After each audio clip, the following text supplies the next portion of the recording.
Isang araw, nagmamaneho sa Cuba. Aking nakita, babaeng saksakan ng ganda. Sinundan ko ang kotseng sinasakyan niya. Hindi ko nakitang may dumarating pala. Hindi ko naiwasan, kami bigla nagkabanggaan.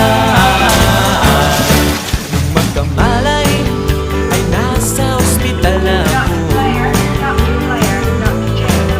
Nasikaso ng doktor na pili ng nanay ko. Biglang-bigla na lang ang nurse nandyan na. At para kong nakitang anghel sa ganda. Kahit nagdidiliyo, itong nasabi ko sa kanya. Ale, nasa langit na ba ako? Ale, nasa langit na ba ako? Mama, kayo po ba si San Pedro?